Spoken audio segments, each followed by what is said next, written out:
सादरम अभिवादनम सर्वेभ्यो नमो नमः।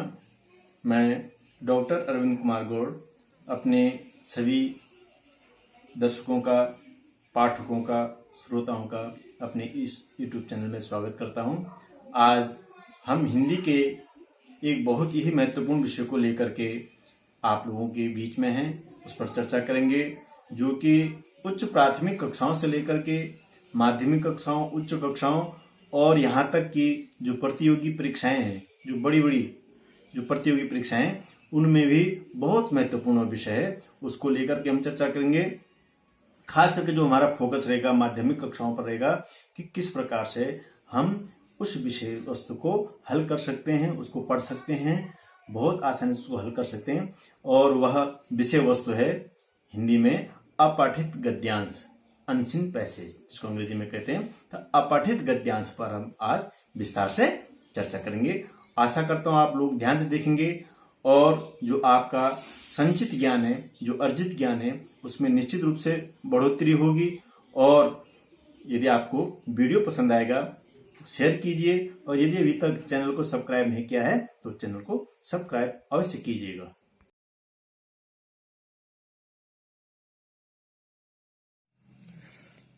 अपठित गद्यांश। अपठित गद्यांश उन गद्यांशों को कहते हैं जो गद्यांश पाठ्य पुस्तक में नहीं होते हैं, जो पाठ्यक्रम में नहीं होते हैं, जिनको हमने पढ़ा हुआ नहीं होता है, उसको बोलते हैं अपठित गद्यांश। नाम से ही स्पष्ट हो रहा है, माने नहीं, पठित जो पढ़ा हुआ नहीं, जो हमारे द्वारा, जो हमारा सिलेबस है, जो पाठ्यक्रम है, उस पाठ्यक्रम में हमारे द्वारा पढ़ा गया नहीं है, इसलिए उसको बोलते हैं अपठित गद्यांश। तो ये जो गद्यांश है, ये उत्तराखंड जो परिषदीय परीक्षा है 2015, सन 2015 का प्रश्न पत्र है हिंदी का। तो मैं आप लोगों के सामने इस पे विस्तार से चर्चा कर रहा हूं। आशा करता हूं आप लोग सब ध्यान से देखेंगे। ईर्ष्या द्वेष से प्रेरित निंदा भी होती है, लेकिन इसमें वह मजा नहीं जो मिशनरी भाव से निंदा करने में आता है। इस प्रकार का निंदक बड़ा दुखी होता है। ईर्ष्या द्वेष से 24 घंटे जलता है और निंदा का जल छिड़ककर कुछ शांति अनुभव करता है। ऐसा निंदक बड़ा दयनीय होता है। अपनी अक्षमता से पीड़ित वह बेचारा दूसरे की सक्षमता के चांद को देखकर सारी रात श्वान जैसे भौंकता है। ईर्ष्या द्वेष से प्रेरित निंदा करने वाले को कोई दंड देने की जरूरत नहीं है। वह निंदक बेचारा स्वयं दंडित होता है।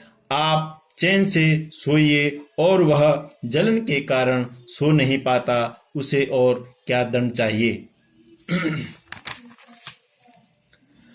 अच्छे काम करते जाने से उसका दंड भी सख्त होता है। जैसे एक कवि ने अच्छी कविता लिखी, ईर्ष्याग्रस्त निंदक को कष्ट होगा, अब अगर एक और अच्छी लिख दे तो उसका कष्ट दुगना हो जाएगा।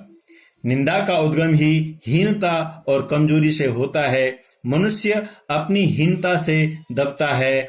वह दूसरों की निंदा करके ऐसा अनुभव करता है कि वे सब निकृष्ट हैं और वह उनसे अच्छा है। उसके अहम की इससे तुष्टि होती है। बड़ी लकीर को कुछ मिटाकर छोटी लकीर बनती है। ज्यों-ज्यों कर्म क्षीण होता जाता है, त्यों-त्यों निंदा की प्रवृत्ति बढ़ती जाती है। कठिन कर्म ही ईर्ष्या, द्वेष और इनसे उत्पन्न निंदा को मारता है। इंद्र बड़ा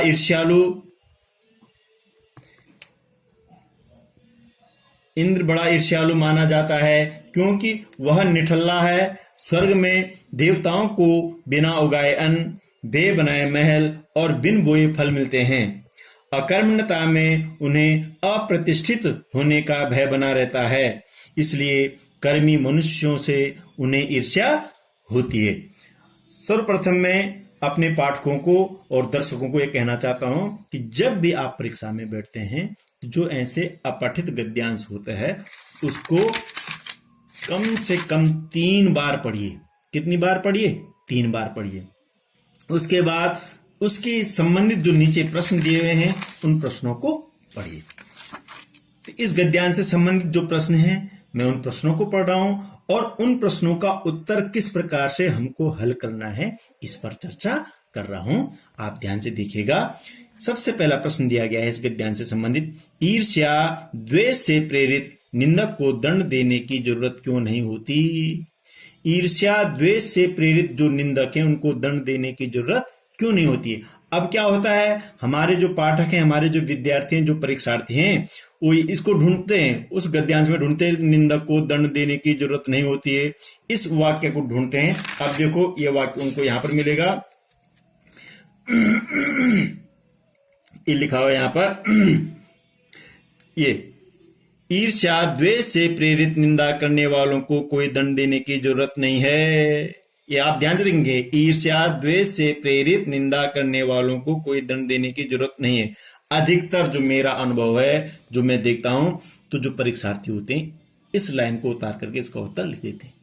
गलत उत्तर है, उत्तर तो इसमें मिला ही नहीं। तो हमें सोचना है कि दंड क्यों नहीं देना है, ऐसा क्या कारण दंड नहीं देना है। हम फिर आगे पढ़ेंगे, ईर्ष्या द्वेष से प्रेरित निंदक को दंड देने की जरूरत इसलिए नहीं होती क्योंकि ईर्ष्या द्वेष से वह 24 घंटे जलता रहता है, वह जलन के कारण सो तक नहीं पाता है। अब परीक्षार्थी क्या करते हैं, इसी लाइन को ढूंढते हैं, गद्यांश में उतार करके लिख देते हैं। वो सही तरीका बिल्कुल भी नहीं है। यहां पर हमको पूरा गद्यांश पढ़ना है ध्यान से, तो गद्यांश में ही ये आया है, पर जब हम पूरे गद्यांश को पढ़ेंगे ध्यान से, गद्यांश में ही ये लाइन है कि वो 24 घंटे ईर्ष्या द्वेष से जलता रहता है और वह जलन के कारण सो तक नहीं पाता है। एक साथ नहीं है, और जहां पर ये वाक्य वहां पर भी नहीं है। और आधा जो प्रश्न होता है वो उत्तर का काम करता है। देखो, ईर्ष्या द्वेष से प्रेरित निंदक को दंड देने की जरूरत इसलिए यहां तक। अब वो कारण ढूंढना है, तो कारण ढूंढना है, तो कारण भी हमको ये मिल गया है कि वह स्वयं दंडित होता है, आप चैन से सोए, वह जलन के कारण सो नहीं पाता है। एक तो ये कारण हो गया, और दूसरा ये मैंने आपको यहां पर बता दिया है, क्या वो 24 घंटे उससे जलता रहता है। तो उससे बड़ा दुख और क्या हो सकता है। पहला प्रश्न क्लियर हो गया होगा, मैं समझता हूं। तो क्या करना है, सर्वप्रथम ध्यान देना है कि आधा जो उत्तर है प्रश्न से उतार लेना है और उसके कारण को ढूंढना है, केवल वाक्य नहीं उतारना है। द्वितीय प्रश्न पे आते हैं, निंदा का उद्गम कैसे होता है। अब देखिए उत्तर, निंदा का उद्गम हीनता और कमजोरी से होता है। ठीक है, इसमें घुमा फिरा करके नहीं पूछा हुआ है, तो ठीक है। जैसे हम दूसरे पैराग्राफ में पहुंचते हैं, निंदा का उद्गम ही हीनता और कमजोरी से होता है। सीधा सीधा इसका उत्तर यहां पर है। ठीक, हम इसी प्रकार से लिख लेंगे, इसमें भाषा का भी ज्यादा कोई फेरबदल नहीं है। तीसरा प्रश्न, निंदा की प्रवृत्ति कब बढ़ती है। निंदा की जो प्रवृत्ति है वह कब बढ़ती है, ज्यों ज्यों कर्म क्षीण होते जाते हैं त्यों तो निंदा की प्रवृत्ति बढ़ती जाती है। अब देखिए गद्यांश में क्या बता रहे हैं, ये यहां पर है, ध्यान से देखेंगे आप, ज्यों ज्यों कर्म क्षीण होता जाता है त्यों त्यों निंदा की प्रवृत्ति बढ़ती जाती है। तो ये स्पष्ट हो जाना चाहिए कि हमें भाषा का और भाव का दोनों का ध्यान रखना है। अपनी तरफ से कोई उत्तर नहीं लिखना है, जो गद्यांश से रिलेटेड है, गद्यांश में जो लिखा हुआ है उससे रिलेटेड, उससे संबंधित उत्तर लिखना है। अपने उत्तर नहीं लिखना। भाषा हमारी अपनी हो सकती है, लेकिन भाव गद्यांश से आने चाहिए। और जो चौथा प्रश्न आप देखिए, इसमें खास करके हाई स्कूल के जो परीक्षार्थी हैं, हाई स्कूल में जो आता है तो 5 प्रश्न आते हैं, और चौथा प्रश्न ध्यान से देखिए, निंदा को कौन मारता है। कठिन कर्म ही ईर्ष्या द्वेष और इनसे उत्पन्न निंदा को मारता है। और गद्यांश में देख लीजिए ये कहां पर आ रखा है, ये आप देख रहे होंगे, कठिन कर्म ही ईर्ष्या द्वेष और इनसे उत्पन्न निंदा को मारता है। ये एक बार पढ़ने से नहीं होगा, कम से कम हमको गद्यांश को 3 बार पढ़ना है। इस प्रकार से चौथे प्रश्न का उत्तर हुआ। और 5वां प्रश्न देखिए, उपर्युक्त गद्यांश का उपयुक्त शीर्षक लिखिए। ये बहुत महत्वपूर्ण प्रश्न होता है, इसको समझना बहुत जरूरी है। ये भी मेरा अनुभव है कि जो हमारे परीक्षार्थी होते हैं पूरे वाक्य उतार लेते हैं, जो गद्यांश एक वाक्य लिख लेते हैं वो शीर्षक हो गया, गलत है। शीर्षक जितना छोटा हो, पहले तो एक शब्द का हो, माने एक शब्द में वो भाव नहीं आ पा रहा है, 2 शब्द का हो सकता है, 2 शब्द का नहीं 3 शब्द का हो सकता है, जितना छोटा हो सकता है, और नंबर 1। नंबर 2, वो जो केंद्रीय भाव है गद्यांश में, जो मुख्य विषय वस्तु है, वह मुख्य विषय वस्तु उस शीर्षक में झलकना चाहिए।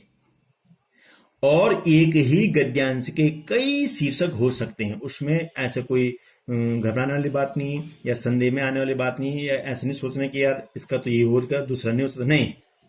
उसके कितने भी शीर्षक बन सकते हैं।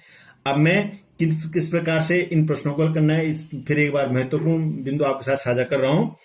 सबसे पहले क्या करना है, जो अपठित गद्यांश है उसको कम से कम गद्यांश को 3 बार पढ़ना है। प्रश्नों के उत्तर लिखते समय गद्यांश से पूरा का पूरा वाक्य नहीं उतारना चाहिए, जितना अंश आवश्यक हो उतना लिखना चाहिए। जैसे मैं पूर्व में बता चुका हूं कि पूरा वाक्य उतार कर नहीं, जितना पूछा गया है उसको उतना लिखना है। अगला, उत्तर लिखते समय प्रश्न में आए शब्दों की सहायता लेनी चाहिए। आधा उत्तर की जो आधा वाक्य, जो आधी भाषा है, वो हमको प्रश्न से मिल जाती है, तो उस प्रश्न से हमसे सहायता लेनी चाहिए। उसके बाद गद्यांश से ढूंढकर उत्तर लिख लेना चाहिए। अगला है, भावात्मक प्रश्नों का उत्तर गद्यांश में आधारित भावों के आधार पर अपने शब्दों में देना चाहिए। गद्यांश में जो भावात्मक प्रश्न रखें, जो भावनात्मक प्रश्न रखें, उनको आप अपनी भाषा में बना सकते हैं, लेकिन भाव कहां से आने चाहिए? भाव गद्यांश से ही होना चाहिए, आपका निजी नहीं होना चाहिए, गद्यांश से बाहर का नहीं होना चाहिए। अगला, शीर्षक लघु से लघु होना चाहिए, जो मैं पूर्व में बता चुका हूं, बहुत छोटा शीर्षक होना चाहिए, 1 शब्द, 2 शब्द, 3 शब्द, अगर नहीं हो तब एक और उसको थोड़ा बड़ा किया जा सकता है। और अधिक शब्दों या वाक्यों वाला शीर्षक उचित नहीं माना जाता है। यदि आपने बहुत बड़ा वाक्य लिख दिया, जैसे मैं बता रहा हूं कि परीक्षार्थी क्या करते हैं कि पूरा सेंटेंस उतार कर लिख देते हैं गद्यांश से, नहीं, उसको एक शीर्षक देना होता है। और शीर्षक कैसे देना है कि उस गद्यांश का उसमें केंद्रीय भाव आ जाए। अगला क्या ध्यान रखना है, अगला बिंदु, उत्तर लिखते समय अनावश्यक विस्तार से बचना चाहिए। ये भी प्रवृत्ति देखी जाती है परीक्षार्थियों में कि वो एक शब्दों के वो कहां गया था, हमका स्थान का नाम लिखना होता है और पूरा 4 वाक्यों में इसका उत्तर देते हैं। इस प्रकार से नहीं लिखना है।